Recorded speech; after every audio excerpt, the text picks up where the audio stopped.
أعوذ بالله من الشيطان الرجيم. بسم الله الرحمن الرحيم.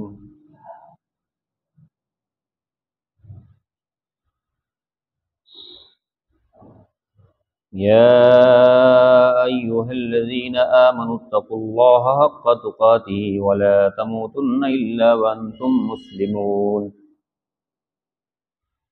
واعتصموا بحبل الله جميعا ولا تفرقوا واذكروا نعمة الله عليكم إذ كنتم أعداء فألف بين قلوبكم فأصبحتم بنعمته إخوانا وكنتم على شفا حفرة من النار فانقذكم منها كذلك يبين الله لكم آياته لعلكم تهتدون وَلْتَكُن مِّنكُمْ أُمَّةٌ يَدْعُونَ إِلَى الْخَيْرِ وَيَأْمُرُونَ بِالْمَعْرُوفِ وَيَنْهَوْنَ عَنِ الْمُنكَرِ وَأُولَٰئِكَ هُمُ الْمُفْلِحُونَ. صدق اللہ العلی العظیم. رب اشرح لي صدری ويسر لي امری واحلل عقدۃ من لسانی یفقہوا قولی. پناہ چاہتا ہوں اللہ کی شیطان مردود سے، اللہ کے نام سے جو نہایت مہربان اور رحم فرمانے والا ہے. اے لوگوں جو ایمان لائے ہو، اللہ کا تقوی اختیار کرو جس طرح کا تقوی اختیار کرنا چاہیے، اور تمہیں موت نہ آئے اس حال میں کہ تم مسلمان ہو. اللہ کی رسی کو مضبوطی کے ساتھ مل کر پکڑ لو اور تفرقے میں نہ پڑو، اور اللہ کی اس نعمت کو یاد کرو کہ جب تم ایک دوسرے کے دشمن تھے، اللہ نے تمہارے دلوں کو میں محبت ڈال دی. فَأَصْبَحْتُمْ بِنِعْمَتِهِ إِخْوَانًا، اور تم بھائی بھائی بن گئے اس کی نعمت سے. جبکہ تم جہنم کے کنارے کے قریب پہنچ چکے تھے، اللہ نے اس سے تم کو بچا لیا. اسی طرح سے اللہ رب العالمین تمہارے لیے اپنی نشانیاں بیان کرتا ہے تاکہ تم ہدایت پا جاؤ. تمہارے درمیان میں ایک گروہ ضرور ایسا ہونا چاہیے جو خیر کی طرف لوگوں کو بلائے، بھلائیوں کا حکم کرے، برائیوں سے روکے، اور یہی لوگ ہیں جو کامیاب ہیں. مجھے جو اس وقت بات کرنی ہے وہ ان دونوں آیات میں سے، کیونکہ 3 آیات میں نے آپ کے سامنے پڑھی ہیں تقریباً. وَلْتَكُن مِّنكُمْ أُمَّةٌ يَدْعُونَ إِلَى الْخَيْرِ پر بات کرنی ہے. ہم جانتے ہیں کہ یہ آیت اکثر جلسوں میں، تقریروں میں، اصلاح معاشرہ کی کانفرنسز میں پڑھی جاتی ہے، اور امت مسلمہ کو یہ بات یاد دلائی جاتی ہے کہ تمہاری ذمہ داری کیا ہے. تم میں ایک گروہ ایسا ہونا چاہیے جو خیر کی طرف لوگوں کو بلائے اور بھلائیوں کی دعوت دے، برائیوں سے روکے. اب اللہ تعالیٰ نے کہا کہ یہی کامیاب لوگ ہیں. دنیا کے اندر انسان کو بھیجنے کے بعد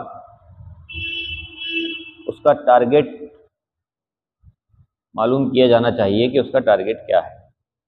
ہر انسان کا اپنا کوئی نہ کوئی ٹارگیٹ سیٹ ہوتا ہے. کوئی ڈاکٹر بننا چاہتا ہے، کوئی نیتا بننا چاہتا ہے، کوئی انجینئر بننا چاہتا ہے، کوئی مکان بنانا چاہتا ہے، کوئی گاڑی خریدنا چاہتا ہے، کسی کا کاروبار سیٹ کرنا اس کا ٹارگیٹ ہوتا ہے. تو ہر انسان کا ٹارگیٹ الگ الگ ہے.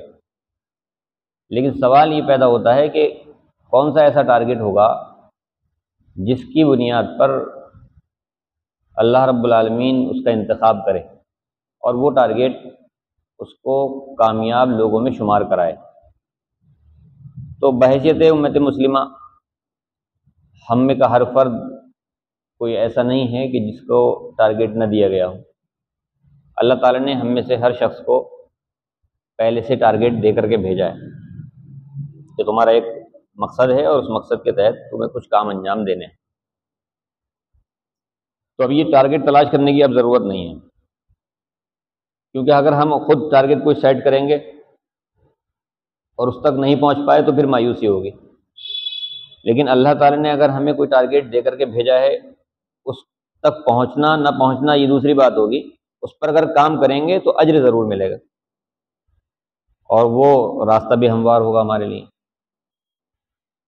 تو اس اعتبار سے پھر ہمیں یہ دیکھنا ہوگا کہ اللہ رب العالمین نے جو ٹارگیٹ ہم کو سونپا ہے یہ کیسے اپنے انجام کو پہنچے گا۔ یعنی یہ کہ ہم ایک دوسرے کو خیر کی دعوت دیں، یہ بھی ایک ٹارگیٹ ہے، برائیوں سے روکنا یہ بھی ایک ٹارگیٹ ہے۔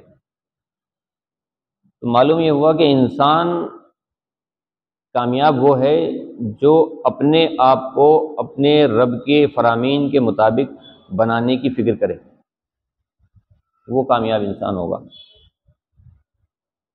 تو اس کو بنانے کے لیے جو انسان اللہ تعالی نے پیدا کیا ہے، اس انسان کا وجود دو طرح کا ہے، ایک تو خلقی ہے اور ایک خلقی ہے، دو طرح کا وجود رکھتا ہے انسان۔ یعنی خلقی اعتبار سے جو شباہت ہے ہمارے پاس، جو چہرہ ہے، جو پورا جسم ہے، یہ اللہ تعالیٰ نے پیدا کیا ہے، یہ خلق ہے۔ اور ایک خلقی پہلو ہے ہمارے اس وجود کا، جس کا تعلق اخلاق سے ہے۔ تو ٹارگیٹ جو ہے وہ اصل یہی ہے کہ انسان کا اخلاق بہتر ہو۔ اخلاق اگر بہتر ہے تو وہ کامیابی کی طرف جائے گا۔ انسان کا کردار بہتر ہے تو کامیابی کی طرف جائے گا۔ کردار اچھا نہیں ہے، جسم بہت اچھا ہے، تو یہ کامیابی کی ضمانت نہیں ہے۔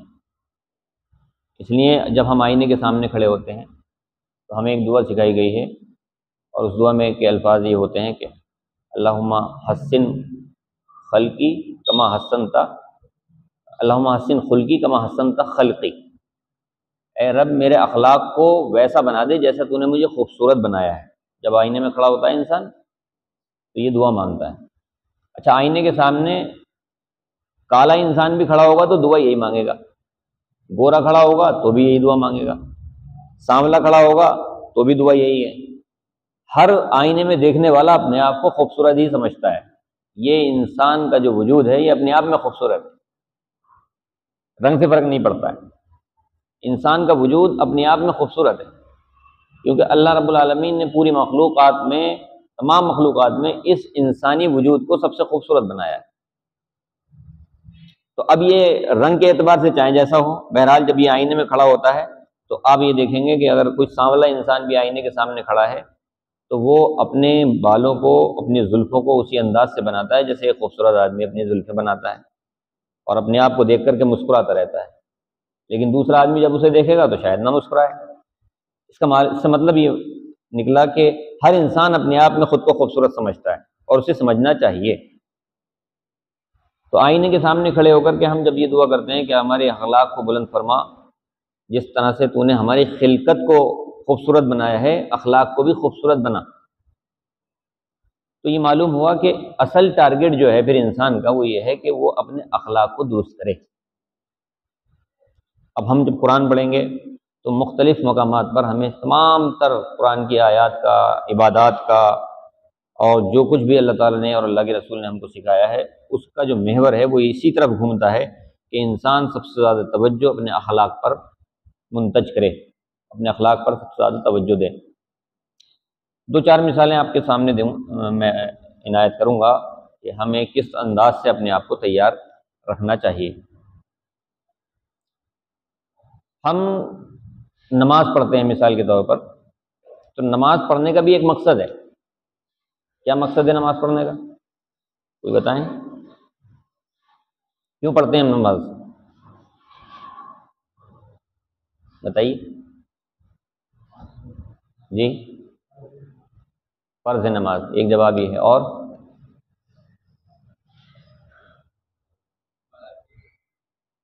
عبادت کے لیے، ٹھیک ہے، اور کوئی جواب؟ اللہ کو راضی کرنے کے لیے، قریب ترین جواب ہے۔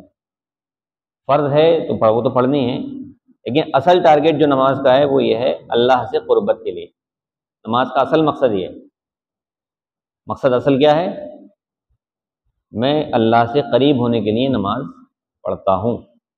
تو نماز کا یہ اصل مقصد ہے کہ میری نماز کا مطلب یہ ہے کہ میں اللہ سے قریب ہو جاؤں۔ مثال کے طور پر جب فجر کی نماز میں ہم جاتے ہیں اور نیت کرتے ہیں 2 رکعت نماز فجر قربتاً اللہ، اللہ سے قریب ہونے کے لیے میں 2 رکعت فرض پڑھ رہا ہوں، اس کے بعد کی پوری زندگی جو ہوگی ہماری وہ اللہ کے مقصد میں شمار ہوگی۔ یعنی فجر کی نماز جب ہم نے قربت اللہ کے لیے جب ہم بیدار ہوئے اٹھے، تو پھر اس کے بعد سے ہمارا پھر کام پہ جانا، بچوں کے لیے اپنا کاروبار کرنا، سب کچھ کرنا جو ہے وہ پھر عبادت میں شمار ہوگا، اور جو بھی پسینہ ہم بہائیں گے وہ بھی پھر عبادت میں شمار ہوگا، جب ہم اس ٹارگٹ کے ساتھ اٹھیں گے کہ یہ نماز کا مقصد جو ہے وہ اللہ سے قربت ہے۔ پھر اس قربت کو ہم چیک کریں گے ظہر میں آ کر کے، کہ صبح جو قربت تھی ظہر کی نماز میں وہ قربت گھٹی یا بڑھی۔ تو یہ نمازیں جو ہیں ہمیں اپنے رب سے قریب کرتی ہیں، اخلاقی پہلو یہ ہے۔ اسی طرح سے جب قربتاً اللہ اس کا مقصد ہے تو پھر ہم نماز میں اللہ سے یہ بھی طلب کرتے ہیں کہ ہم اللہ سے اس کی مرضی طلب کرتے ہیں۔ ہم یہ چاہتے ہیں کہ اللہ ہم نماز کے ذریعے سے راضی ہو جائے، روزے کے ذریعے سے راضی ہو جائے، زکوٰۃ دیتے ہیں تاکہ اللہ ہمارا راضی ہو جائے، حج کرتے ہیں تاکہ رب ہمارا راضی ہو جائے۔ تو بہت سارے کام ہم انجام دیتے ہیں دین میں، دین کے نام پر، تاکہ رب راضی ہو۔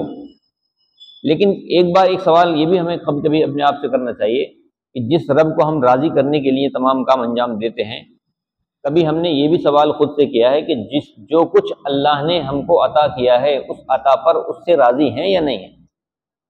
یہ ایک بڑا سوال ہے۔ اللہ کو تو ہم راضی کرنا چاہتے ہیں، نماز پڑھ کے راضی کرنا چاہتے ہیں، حج کر کے راضی کرنا چاہتے ہیں، خیرات کر کے اللہ کو راضی کرنا چاہتے ہیں، اور پھر اس سے طلب بھی کرتے ہیں بہت کچھ۔ لیکن اللہ نے جو کچھ ہم کو دے رکھا ہے، کیا ہم اس پر اللہ رب العالمین سے راضی ہیں؟ یہ صفت اگر انسان میں پیدا ہو جائے تو پھر اس کی تمام تر جو عبادت کا جو چاشنی ہے اور اس کا جو مغز ہے وہ ہمارے سامنے کھل کر کے سامنے آئے گا۔ پھر ہمیں اپنی عبادت میں، اپنی نماز میں، اپنے روزے میں، اپنے تمام اعمال میں جو ہے دلچسپی لگے گی۔ کیوں؟ اس لیے کہ ہم اللہ کی عطا پر پہلے سے راضی ہو جائیں گے۔ شکوے زیادہ ہوتے ہیں ہمارے پاس اللہ رب العالمین کے سامنے رکھنے کے لیے، بہت کم ایسا ہوتا ہے کہ ہم اللہ سے اس کی دی ہوئی چیزوں پر راضی ہوں۔ جب بھی ہم نماز پڑھتے ہیں، جب دعاؤں میں ہاتھ اٹھاتے ہیں تو ہمارے پاس بہت زیادہ شکوے ہوتے ہیں، میرے پاس یہ نہیں ہے، یہ ہو جائے، فلاں چیز نہیں ہے، فلاں چیز ہو جائے، بیماری ختم ہو جائے، میری اولاد ٹھیک ہو جائے، میری بیوی بہت جھگڑا کرتی ہے، ٹھیک ہو جائے۔ لیکن کبھی اس اعتبار سے نہیں سوچتے کہ اے الہ العالمین، میری بیوی مجھ سے جھگڑ رہی ہے، تو نے ڈیسائیڈ کیا ہے یہ اس لیے جھگڑ رہی ہے، میں راضی ہوں اس پر بھی۔ میرا بچہ نافرمان ہو رہا ہے، تیرا ڈیسیژن ہے یہ، میں اس پہ بھی راضی ہوں۔ اللہ سے دعا کریں اس کی ہدایت کے لیے، لیکن اس بات پہ بھی راضی رہیں، شکوہ نہ کریں اس سے۔ چوٹ لگ گئی ہے میرے، تیرا ڈیسیژن ہے اس میں راضی ہوں اس پر۔ اب 2 مثالیں آپ کے سامنے دوں گا۔ ایک ہے حضرت ایوب علیہ السلام کی مثال۔ حضرت ایوب علیہ السلام کو اللہ تعالیٰ نے سب کچھ ہر چیز سے نوازا۔ آپ کو معلوم ہے، آپ جب پڑھیں گے تو یہ پڑھا ہوگا آپ نے، ہر چیز سے اللہ رب العالمین نے ایوب علیہ السلام کو نوازا ہے، لیکن امتحان میں ڈالا، اور امتحان میں ڈالنے کے بعد اللہ تعالیٰ نے ان سے تمام چیزیں چھینی، ایک ایک کر کے، زمینیں چھینی، باغات چھینے، یہاں تک کہ اہل و عیال بھی دور ہو گئے ان سے، اور ان کی صحت بھی ان سے چھین لی گئی، ان کو ایک بیماری میں مبتلا کر دیا گیا۔ جسم کے اندر روایات کے حساب سے آتا ہے کہ کیڑے پڑ گئے ان کے جسم میں، اور وہ گرتے تھے تو اٹھا کے اپنے جسم پر رکھ لیا کرتے تھے کہ یہ اللہ کی غذا بنایا ہے، گر کہاں رہے ہو۔ لیکن کبھی آپ نے یہ سنا کہ ایوب علیہ السلام کی زبان سے کوئی شکوہ ظاہر ہوا ہو؟ کبھی نہیں، ہمیشہ اللہ کا شکر ادا کیا ہو، صابر رہے وہ اس حالت میں بھی، اور صبر کرتے رہے۔ تو کیا چیز مشہور ہوئی؟ اب ایوب علیہ السلام کے بارے میں کیا چیز مشہور ہوئی؟ ان کا امتحان زیادہ مشہور ہوا یا ان کا صبر زیادہ مشہور ہوا؟ ان کی بیماری زیادہ مشہور ہوئی یا ان کا صبر زیادہ مشہور ہوا؟ بیماری کو کوئی یاد نہیں رکھتا، جہاں بھی ذکر آتا ہے تو ذکر اس اعتبار سے آتا ہے کہ ایوب علیہ السلام بڑے صابر تھے، صبر زیادہ مشہور ہوا۔ دوسری مثال ہے، بہت مالداری کی مثال ہے، بہت دولت کی مثال ہے، وہ ہے سلیمان علیہ السلام کی مثال۔ بے شمار دولت سے نوازا سلیمان علیہ السلام کو، حکومت دے دی دنیا کی، نہ صرف انسانوں پر، نہ صرف زمین پر، بلکہ بہت ساری مخلوقات پر ان کو قادر مطلق بنایا۔ اللہ رب العالمین نے یہ طاقت ان کو فراہم کی، یعنی ہواؤں پر ان کا حکم چل رہا ہے، جناتوں پر ان کا حکم چل رہا ہے، چیونٹیوں سے وہ بات کر رہے ہیں، پرندوں سے وہ بات کر رہے ہیں۔ یہ طاقت کس نے دی ان کو؟ اللہ تعالیٰ نے دی۔ اتنی طاقت آنے کے باوجود بھی وہ کبھی بھی غرور اور تکبر میں مبتلا نہیں ہوئے، کبھی انہوں نے سرکشی اختیار نہیں کی، طغیان نہیں کیا۔ جب بھی کسی نعمت کا ان کو احساس ہوتا تھا یا کوئی نعمت ان کو ملتی تھی، یا کبھی پرندے سے اگر انہوں نے بات کی یا کبھی ہواؤں کو انہوں نے اگر حکم سنایا تو فوراً سجدہ ریز ہوتے تھے اور شکر بجا لاتے تھے۔ تو ان کی کیا چیز مشہور ہوئی؟ بادشاہت مشہور نہیں ہوئی، کیا مشہور ہوا؟ ان کا شکر مشہور ہوا۔ یعنی سلیمان وہ ہے جو اپنے اللہ کی عطا پر شکر گزار بندہ ہے۔ ایوب وہ ہے جو اپنے رب کی تمام تر تکالیف دینے کے باوجود بھی صابر ہے۔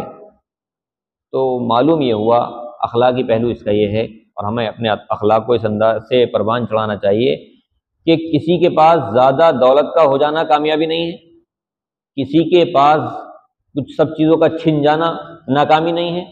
اصل چیز یہ ہے کہ انسان جو ہے وہ ہر حال میں اپنے رب کو یاد رکھے۔ اس کے پاس تنگی ہو تو بھی اپنے رب کو یاد رکھے، اس کے پاس فراوانی ہو تو بھی اپنے رب کو یاد رکھے، ہر حال میں اللہ کا صابر اور شاکر بندہ بن کر کے وہ رہے۔ کبھی کبھی ایسا ہوتا ہے کہ بہت زیادہ فراوانی انسان کو غفلت میں ڈال دیتی ہے، اور کبھی ایسا بھی ہوتا ہے کہ غربت جو ہے وہ انسان کو غفلت میں مبتلا کر دیتی ہے۔ دونوں دو دھاری تلواریں ہیں۔ کبھی غفلت یعنی غربت کے ذریعے سے انسان جو ہے وہ خدا سے دور ہو جاتا ہے، اور کبھی غربت کی وجہ سے انسان اپنے رب سے قریب آ جاتا ہے۔ کبھی دولت کی بنیاد پر انسان رب سے قریب ہو جاتا ہے، اور کبھی اسی دولت کی وجہ سے انسان جو ہے اپنے رب سے دور ہو جاتا ہے۔ بس انسان کو یہ چاہیے کہ ہر دو حالت میں وہ اپنے رب کو یاد رکھے، چاہے اس کے پاس غربت ہو یا چاہے اس کے پاس امیری ہو۔ جبکہ غربت کو پسند بھی کیا گیا ہے، خود اللہ کے رسول نے فرمایا الفقر فخری، غربت جو ہے اس پر مجھے فخر ہے۔ آپ دیکھیں اللہ کے رسول کے بارے میں آتا ہے کہ نبی کریم صلی اللہ علیہ وسلم نے کبھی زندگی میں زکوٰۃ ادا نہیں کی، کیونکہ اتنا اکٹھا ہی نہیں ہوا۔ آپ کے گھر میں تو کئی ٹائم جو ہے وہ کھانا بھی نہیں بنتا ہے، ایسے بھی حالات گزرے ہیں، تو آپ کے گھرانے پر بھی ایسے حالات گزرے ہیں، تو آپ نے فقر کو، غربت کو پسند فرمایا۔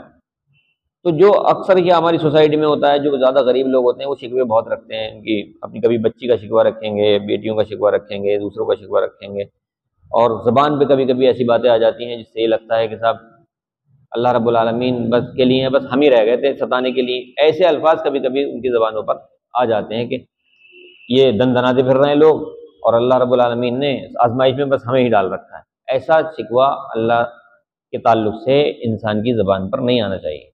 غربت اپنے آپ میں ایک نعمت ہے، غربت انسان کو اللہ سے قربت کا احساس دلا دیتی ہے، اگر صحیح معنی میں وہ انسان اپنے اوپر غور کرے۔ اس لیے کہ دیکھیے فراوانی ہوگی تو حساب زیادہ دینا پڑے گا، اگر غربت ہوگی، فقر ہوگا، آسائشیں کم ہوں گی تو پھر حساب بھی کم ہوگا، ٹینشن بھی کم ہوگی، سب کچھ کم ہوگا، بس تھوڑی دقت ضرور ہوگی۔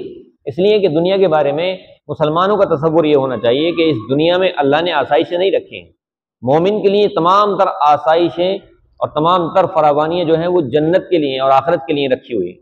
یہاں پر آسائش ان لوگوں کے لیے ہے جو اللہ پر ایمان نہیں رکھتے اور اللہ رب العالمین کو اپنا معبود تسلیم نہیں کرتے ہیں۔ تو اللہ رب العالمین سے راضی رہنے کے سلسلے میں ہر بندے کو یہ یاد رکھنا چاہیے کہ جو کچھ اللہ نے اس کے لیے مقدر کر دیا ہے بس اس پہ وہ راضی رہے۔ ہر بار اللہ سے یہی بات کہے، نماز میں آئے تو بھی یہی بات کہے کہ یا الہ العالمین، میں جیسا بھی ہوں، میں اگر سانولا ہوں میں راضی ہوں، میں اگر کالا ہوں میں راضی ہوں، میں اگر بیمار ہوں میں راضی ہوں، تو نے دی ہے بیماری، تو ہی دور کرنے والا ہے۔ میرے پاس صرف لڑکیاں ہی لڑکیاں ہیں، میں راضی ہوں تیری عطا پر۔ میرے پاس صرف لڑکے ہی لڑکے ہیں، میں اس بات پہ بھی راضی ہوں۔ یعنی اللہ رب العالمین کی عطا پر انسان اپنے آپ کو راضی رکھنا سکھا لے تو اللہ رب العالمین پھر اس کے لیے آسانیاں فراہم کر سکتا ہے۔ اس لیے اللہ رب العالمین سے ہمیں بار بار یہ دعا کرتے رہنا چاہیے۔ اسی طرح سے انسان کو اپنے اخلاق میں حلم اور بردباری اور رحمانیت کی صفت کو پروان چڑھانا چاہیے۔ رحمانیت، ہم دیکھیے سورہ فاتحہ پڑھتے ہیں نماز میں، بسم اللہ پڑھتے ہیں، اس میں بھی رحمان اور رحیم کی صفت آتی ہے، اور اسی طرح سے جب ہم سورہ فاتحہ پڑھتے ہیں تو اس میں بھی رحمان رحیم کی صفت لوٹ کر کے آتی ہے۔ اور فاتحہ کے بارے میں پھر یہ روایت ہمارے سامنے آتی ہے کہ لا صلاۃ الا بفاتحۃ الکتاب، بغیر فاتحہ کے نماز نہیں ہوگی۔ تو کیا ایسی چیز ہے فاتحہ کے اندر جس کی وجہ سے اللہ تعالیٰ نے کہا کہ بغیر فاتحہ کی نماز نہیں ہوگی؟ اس میں جو بنیادی چیز ہے وہ دو صفات ہیں، رحمان اور رحیم۔ اللہ رب العالمین اپنے بندوں کے ساتھ انتہائی مہربان ہے، وہ یہ چاہتا ہے کہ اس کے بندوں میں بھی یہ صفت موجود ہو، معاف کرنے کی صفت، بندے معاف کرنا جانتے ہوں، رحمانیت کی صفت، ایک دوسرے کو سے چشم پوشی کی صفت۔ اللہ رب العالمین کتنا مہربان ہے، بے پناہ مہربان ہے۔ بندہ جب اس کی طرف لوٹتا ہے، گنہگار بندہ، تو وہ آخر حد تک اسے مہلت دیتا ہے اور معاف کرنے کے لیے تیار رہتا ہے، بیٹھا رہتا ہے، مطلب انتظار کرتا ہے کہ یہ آئے میرے پاس لوٹ کر کے اور مجھ سے معافی مانگے۔ فرعون کے بارے میں مشہور ہے کہ فرعون جس وقت ڈوب رہا تھا تو اس نے موسیٰ علیہ السلام سے کہا کہ اے موسیٰ تیرے رب پر میں ایمان لے کر کے آیا۔ موسیٰ علیہ السلام نے کوئی جواب اس کو نہیں دیا۔ اللہ تعالیٰ نے موسیٰ علیہ السلام سے کہا اس وقت کہ موسیٰ تم نے کیوں جواب نہیں دیا؟ اس لیے تم نے جواب نہیں دیا کیونکہ تم اس کے رب نہیں تھے۔ وہ اگر مجھ سے توبہ مانگتا، وہ مجھ سے خطاب نہیں کیا، اس نے تم سے خطاب کیا اس وقت، اگر وہ مجھ سے توبہ کی درخواست کرتا میں اس وقت بھی اس کو معاف کر سکتا تھا، کر دیتا۔ اتنا مہربان ہے وہ رب۔ اب یہ مہربانی اور رحمت کی صفات جو ہیں، اب ہم صحابہ کرام میں، رسول اکرم صلی اللہ علیہ وسلم کی مجالس میں اور آپ کے اسوے میں تلاش کریں کہ رسول اللہ صلی اللہ علیہ وسلم اپنے درمیان میں کس طرح سے ایک دوسرے پر رحمت جو ہے وہ برسایا کرتے تھے۔ بہت مشہور ایک واقعہ ہے، ایک یمامہ ایک قبیلہ تھا، اس کا ایک سردار تھا ثمامہ، اس کا نام تھا ثمامہ ابن اسال غالباً، اور یمامہ قبیلے کا وہ سردار تھا، اور اس نے یہ قسم کھائی ہوئی تھی کہ میں اگر محمد پر کسی دن نعوذ باللہ غالب آ گیا تو میں چھوڑوں گا نہیں، قتل کر دوں گا۔ یہ اس کے دل میں ارادہ تھا کہ جس دن بھی میں نے قابو پا لیا تو میں چھوڑوں گا نہیں، اس دن ختم کر دوں گا۔ لیکن ایسا کبھی اس کی زندگی میں موقع ملا نہیں۔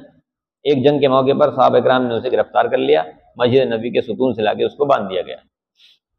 نبی کریم صلی اللہ علیہ وسلم کا جب گزر وہاں سے ہوا، ستون کے پاس اس کو بندھا ہوا جب پایا تو رسول اللہ صلی اللہ علیہ وسلم نے اس سے کہا کیا بھائی تمہارا خیال تو یہ تھا کہ تم میرے اوپر غلبہ حاصل کر لو گے تو مجھے ختم کر دو گے، اب کیا خیال ہے تمہارا؟ تم سے نماز کے بعد نپٹوں گا میں۔ اور پھر آپ نماز کے لیے چلے گئے۔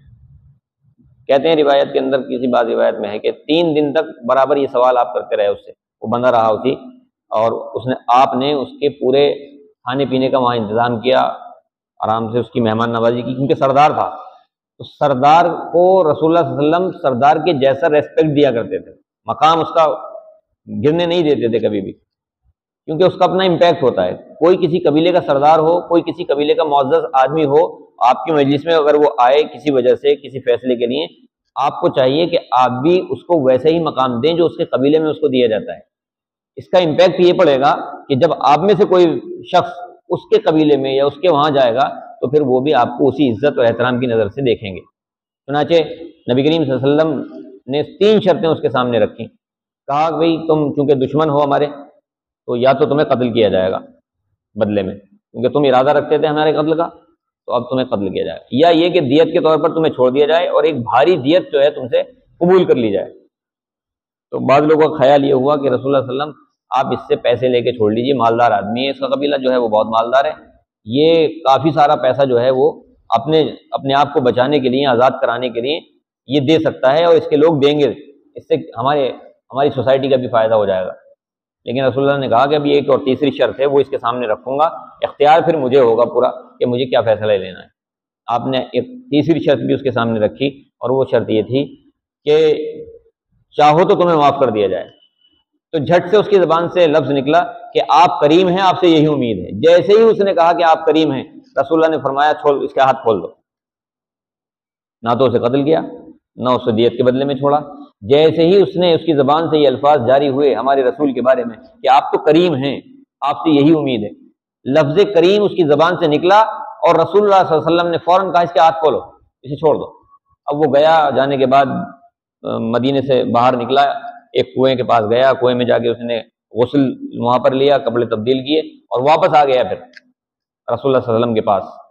اور واپس آنے کے بعد رسول اللہ صلی اللہ علیہ وسلم سے آپ نے پھر پوچھا بھائی تمہیں تو آزاد کر دیا گیا تھا، پھر تم لوٹ کر کے کیوں آئے ہو؟ تو اس نے کہا کہ میں ہمیشہ کے لیے آپ کا غلام بننا چاہتا ہوں اور آپ کے ہاتھ پر دست مبارک پر ایمان لانا چاہتا ہوں۔ اس کا مطلب یہ ہے کہ ایمان لایا جاتا ہے کردار کی بنیاد پر، لفاظیوں سے لوگ مسلمان نہیں ہوتے، کردار سے لوگ مسلمان ہوتے ہیں۔ انسان کا کردار ایسا ہونا چاہیے، اس کا اخلاق اتنا بلند ہونا چاہیے کہ آپ کو بات کرنے کی زیادہ گنجائش ضرورت نہ پڑے، آپ اپنے کردار کے ذریعے سے سامنے والے کو متاثر کر دیں۔ یہ انسان کے اندر خوبی ہونی چاہیے۔ اس لیے اللہ رب العالمین نے ہمیں یہ قرآن دیا ہے، ہمیں یہ رسول دیے ہیں، تاکہ ان کے آئینوں ان کو سامنے رکھ کر کے اپنے کردار کو سنوارنے کی کوشش کریں۔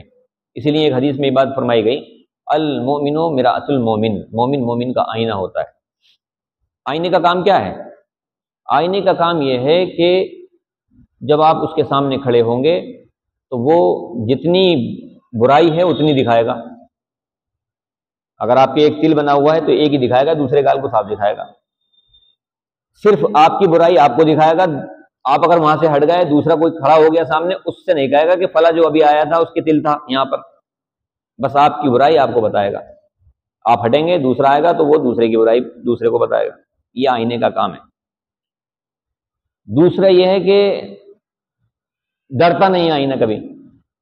یہ بہت بڑا آدمی ہے، آئینے کے سامنے کھڑا ہو جائے، کوئی بہت مالدار آدمی، کوئی بدماش بھی اگر کھڑا ہو جائے اس کے سامنے تو وہ اس کی بدماشی کے بارے میں اس کو بتائے گا کہ تم بدماش ہو، گئی مونچھیں تان رہے ہو، تم بدماش ہو۔ ڈرتا نہیں آئینہ۔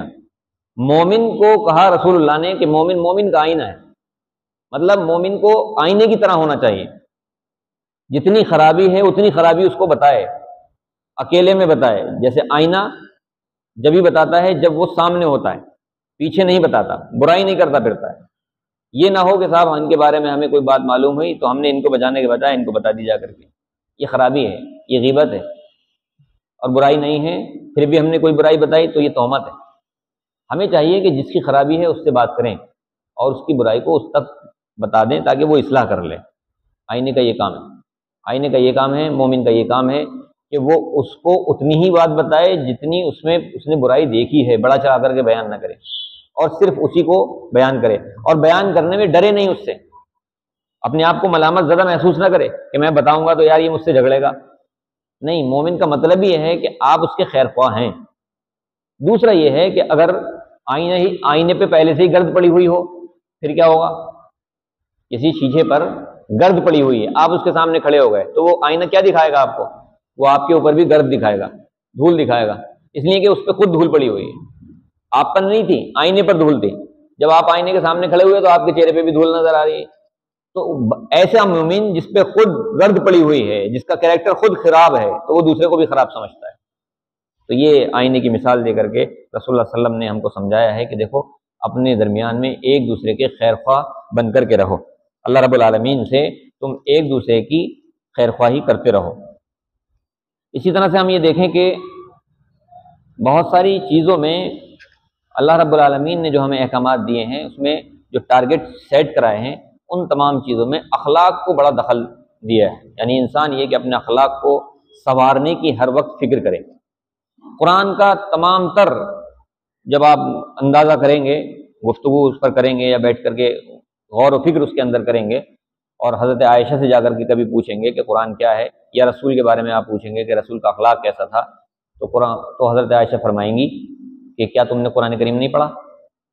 رسول کے اخلاق کو جاننا چاہتے ہو تو قرآن پڑھو، اور قرآن کو چلتا پھرتا دیکھنا چاہتے ہو تو پھر رسول کی زندگی کو دیکھو۔ یعنی بندہ مومن سراپا قرآن مجید کے مطابق اس کا اخلاق اتنا بلند ہونا چاہیے کہ انسان کو کتاب پڑھنے کی ضرورت محسوس نہ ہو۔ آپ کو دیکھ کر کے، آپ کے معاملات کو دیکھ کر کے، آپ کے تولنے کو دیکھ کر کے، آپ کے ناپنے کو دیکھ کر کے، آپ کی گفتگو کو دیکھ کر کے، آپ کے وعدے کو دیکھ کر کے، آپ کے وعدے کی پابندی کو دیکھ کر کے آدمی آپ سے متاثر ہو جائے۔ یہ انسان کا اخلاق ہونا چاہیے۔ ایسا نہ ہو کہ آپ اس کے سامنے قرآن پیش کریں اور پھر آپ جو ہے کوئی وعدہ کر کے اس سے مکر جائیں اور وہ کہے کہ بھئی یہ قرآن کچھ اور کہتا ہے، تمہارا کردار کچھ اور کہتا ہے، ہمیں سمجھ میں نہیں آئی بات کہ تم کون سی کتاب پر ایمان رکھتے ہو۔ اس طرح سے انسان کے کردار کو، اپنے آپ کو سنوارنا اور بنانا چاہیے۔ میں نے ابھی افطار ہوا تھا حکیم جی کے گھر، تو اس میں ایک مثال بھی دی تھی، بچے کی مثال دی تھی کہ بچے کو ایک پینسل دی جاتی ہے لکھنے کے لیے، وہ پینسل جب تک کام کی نہیں ہوتی جب تک اس کو کٹر کے ذریعے سے شارپ نہ کیا جائے۔ جب اسے شارپ کیا جاتا ہے تب اس کا جوہر نکل کے باہر آتا ہے۔ یعنی پینسل کے اوپر جو نقاشی بنی ہوئی ہے وہ کام کی نہیں ہے، پینسل کے اوپر اس کا نام لکھا ہوتا ہے، پینسل پر الگ الگ رنگ کے کلر ہوتے ہیں، بچے خوبصورت پینسل دیکھ کر کے لپک جاتے ہیں اس کی طرف کو، لیکن وہ اصل نہیں ہوتی ہے۔ اصل چیز کیا ہے؟ اصل چیز وہ لیڈ ہے اندر جو شارپ کرنے کے بعد نکلتی ہے، وہ نہیں نکلے گی تو وہ لکھنے کا کام نہیں کر سکتی پینسل۔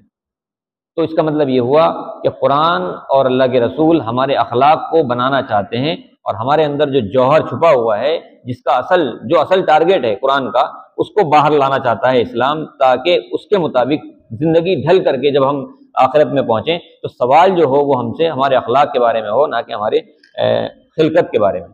خلقت کے بارے میں کوئی سوال نہیں ہوگا، ہم سے نہیں پوچھا جائے گا کہ تمہارا ناک نقشہ دنیا میں کیسا تھا۔ یہ سوال قیامت کے دن قبر میں نہیں ہوگا۔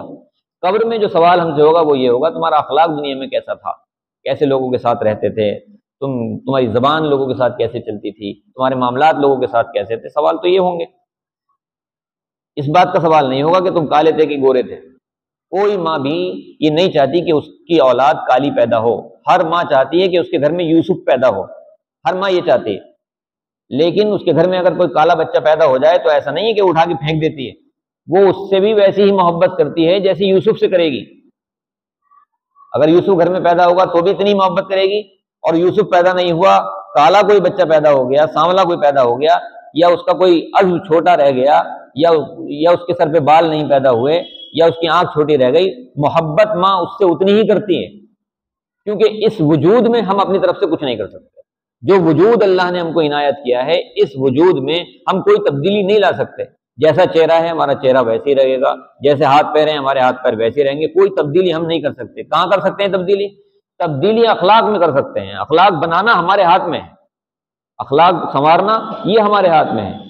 اپنا جسم کو اپنا ٹھیک کرنا یہ ہمارے ہاتھ میں نہیں ہے۔ کوئی آدمی اگر لولا ہے تو وہ لولا رہے گا، وہ ٹھیک نہیں ہو سکتا ہے۔ کوئی آدمی کم ذہن ہے، یا کسی آدمی کے پاس چہرہ مورا اچھا نہیں ہے، تو یہ اس کی خلقت ہے، اس میں تبدیلی نہیں لائی جا سکتی ہے۔ تبدیلی کہاں آئے گی؟ تبدیلی آئے گی اخلاق میں، تبدیلی انسان کے کردار میں پیدا ہوگی، اور اسی تبدیلی کو پیدا کرنے کے لیے اللہ رب العالمین نے ہمیں یہ کتاب دی ہے کہ اس کتاب کے ذریعے سے اپنے اندر وہ تبدیلی پیدا کرو جس کی بنیاد پر تمہارا رب تم سے راضی ہو جائے۔ جس رب کو ہم راضی کرنا چاہتے ہیں، سب سے پہلے ہم یہ کہ ہم اس کی رضا، اس کی عطا پر راضی ہوں، پھر اس کو راضی کرنے کے لیے اپنے اخلاق کو اس معیار پر لے کر کے جائیں کہ اللہ رب العالمین ہم سے راضی ہو جائے۔ ہم تو مثال کے طور پر بالخصوص نوجوانوں کا معاملہ یہ ہوتا ہے کہ وہ گھنٹوں گھنٹوں جو ہے وہ آئینے کے سامنے کھڑے ہو کے اپنے اس ظاہری وجود کو سنوارتے ہیں۔ اس ظاہری وجود کو سنوارنے کے لیے کئی کئی گھنٹے لگاتے ہیں، ایسے کپڑے ایسے لباس استعمال کرتے ہیں کہ جو بہت قیمتی ہوتے ہیں، لیکن یہ کسی کام کے نہیں ہے۔ کام کا اصل چیز کام کی کیا ہے؟ اصل چیز انسان کا اخلاق ہے جو کام کا ہے، جو کردار ہے، جو یہ نفس ہے، یہ اگر موم ہو جائے، یہ اگر نرم ہو جائے، یہ اگر مطیع ہو جائے، یہ اگر فرما بردار ہو جائے، تو پھر اصل کامیابی ہم کو حاصل ہو جائے گی، اور اللہ رب العالمین ہماری ذات سے جو ہے وہ راضی ہو جائے گا۔ تو اللہ تعالیٰ سے ہمیں دعا کرنی چاہیے کہ اللہ تعالیٰ ہمارے کردار کو سنوارنے کی توفیق عنایت فرمائے۔ کردار اچھا ہوگا تو اللہ رب العالمین کی بارگاہ میں درجات بلند ہوں گے۔ دنیا کے اندر وہی انسان کامیاب کہلائے گا جس کا کردار اچھا ہو۔ کردار کے حساب سے انسان کامیاب ہوگا تو اللہ رب العالمین کی بارگاہ میں بھی کامیاب ہوگا، اور کردار اگر انسان کا یہاں اچھا نہیں ہے دنیا کے اندر تو پھر کوئی فائدہ نہیں ہے، ناکام انسان ہے۔ اللہ کے رسول صلی اللہ علیہ وسلم کی ایک حدیث ہے جس میں آپ نے فرمایا خیرکم خیرکم لأہلی وانا خیر لأہلی، تم میں سب سے بہتر انسان وہ ہے جو اپنے گھر والوں کے لیے اچھا ہے، میں اپنے گھر والوں کے لیے سب سے اچھا ہوں، رسول اللہ صلی اللہ علیہ وسلم نے فرمایا۔ سارا زمانہ آپ کی تعریف کرے، آپ بڑے علامہ ہیں، بڑے پرہیزگار ہیں، بڑے اونچے آدمی ہیں، اور آپ کا لباس ایسا ہے اور ویسا ہے، پوری دنیا آپ کا احترام کرے، لیکن گھر کے لوگ آپ کا احترام نہ کریں، اور گھر کے لوگ آپ کو باعث شر سمجھیں، گھر میں جیسے ہی آپ داخل ہوں سب سہم جائیں بیٹھ کر کے، گھر میں ایسا لگے کہ پتہ نہیں کون جلاد آ گیا ہے گھر کے اندر، آپ گھر والوں پر ڈانٹ ڈپٹ رکھیں، گھر کے اندر والدین کے سامنے آپ جا کے کھڑے ہوں تو والدین آپ سے رخ پھیر لیں اپنا، کیونکہ آپ والدین کا احترام نہیں کرتے، والدین کی عزت آپ نہیں کرتے، لیکن پورا زمانہ جو ہے وہ آپ کو اس اعتبار سے جانتا ہے کہ صاحب آپ بڑے مطیع اور فرمانبردار لوگوں میں سے ہیں، آپ بڑی اچھی گفتگو کر لیتے ہیں، آپ بڑا اچھا سمجھا لیتے ہیں لوگوں کو، آپ کا کردار معاشرے کے اندر تو بہت اچھا ہے لیکن گھر کے لیے اچھا نہیں ہے، ناکام انسان ہے، کامیاب انسان نہیں ہے وہ۔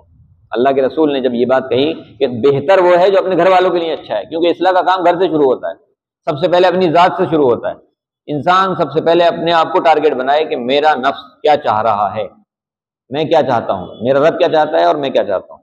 اسی طرح سے میرے گھر والے کدھر جا رہے ہیں، پہلے میں اپنے گھر والوں کی طرف آگے بڑھوں۔ قوا انفسکم واہلیکم نارا، بچاؤ اپنے آپ کو، اپنے گھر والوں کو جہنم کی آگ سے۔ تو سب سے پہلے کام یہ ہوتے ہیں کہ انسان اپنے آپ کو، اپنے قلب کو ٹھیک کرے، اپنے کردار کو ٹھیک کرے، اپنے نفس کو ٹھیک کرے، نفس پرستی کو اپنے اندر سے نکالے، اپنے اندر تضرع، اپنے اندر نرمی، ایک دوسرے کے تعلق سے خیر خواہی کا جذبات اپنے اندر رکھے، اور رفقت اور محبت اور رحمانیت کے جذبات سے اپنے آپ کو پر کرے، تاکہ سوسائٹی میں اس کا کردار ابھر کے لوگوں کے سامنے واضح ہو سکے۔ اللہ تعالیٰ سے دعا ہے کہ اللہ تعالیٰ ہمیں قرآن پر چلنے کی توفیق عنایت فرمائے، اپنے کردار کو بہتر بنانے کی توفیق عنایت فرمائے، اور اپنے کردار کو رسول اللہ صلی اللہ علیہ وسلم کے اسوے کے مطابق ڈھالنے کی توفیق عنایت فرمائے۔ آمین۔ وآخر دعوانا الحمد للہ رب العالمین۔